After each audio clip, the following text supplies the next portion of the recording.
The night was colder than it should have been. Mark, a single dad from a small town, had just finished his second shift at the diner. His boots were worn, his jacket too thin for the early frost, but he pushed on. The woods were the quickest shortcut home, and home meant his 8-year-old daughter, Lily, waiting with her sketchbook and a mug of instant cocoa. He almost didn't hear it. A faint knocking, then a muffled cry.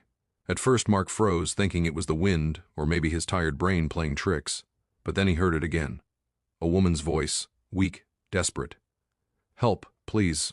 Instinct took over. He dropped his work bag and sprinted toward the sound.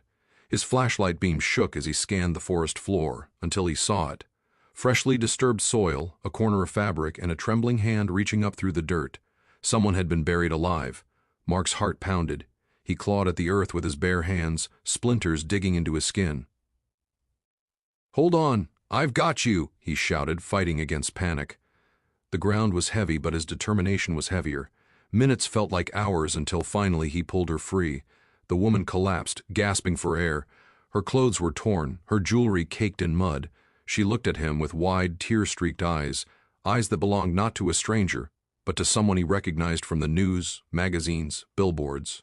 It was Eleanor Hayes, the millionaire philanthropist who seemed untouchable, powerful, larger than life. But here, in the dirt, she was just a terrified woman.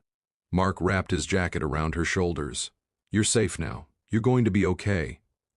Her lips trembled as she leaned close and whispered, barely audible, "Don't call the police yet. They'll find us." The words sent a chill down Mark's spine. They? For the first time, fear crossed his mind. Whoever had buried her could still be near. But he looked at her shaking hands, at the mud caked under her nails, and knew one thing for certain: she trusted him. So he made a choice.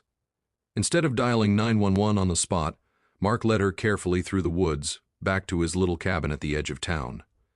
Lily stirred from her bed when she heard voices, rubbing her sleepy eyes. "Daddy? Who's that?" Eleanor looked at the child, and for the first time since she'd been freed, she smiled, a fragile, grateful smile.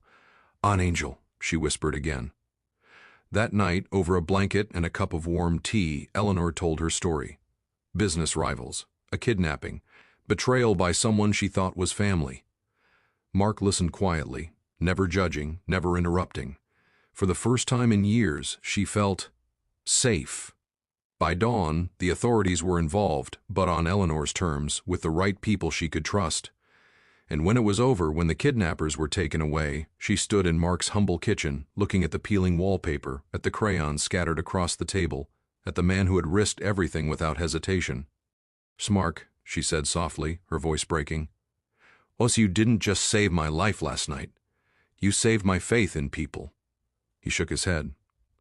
"I just did what anyone would have." But she knew better. Weeks later, Eleanor quietly ensured Lily's school tuition was paid for years ahead. She arranged for Mark to leave his exhausting double shifts and start fresh, working security on her estate, a job with dignity, steady pay, and time to be with his daughter. The world saw headlines, "Millionaire survives shocking kidnapping," but behind those headlines was the real story of a tired single dad, a frightened woman, and a whispered plea in the dark that tied their lives together forever. And every time Eleanor visited their small home, Lily would grin and say, "Daddy's a hero." And for once, Mark didn't argue. Positive message. Ending. Sometimes the greatest rescues happen not with wealth or power, but with ordinary kindness. And sometimes a whisper in the dark can change not one life, but two.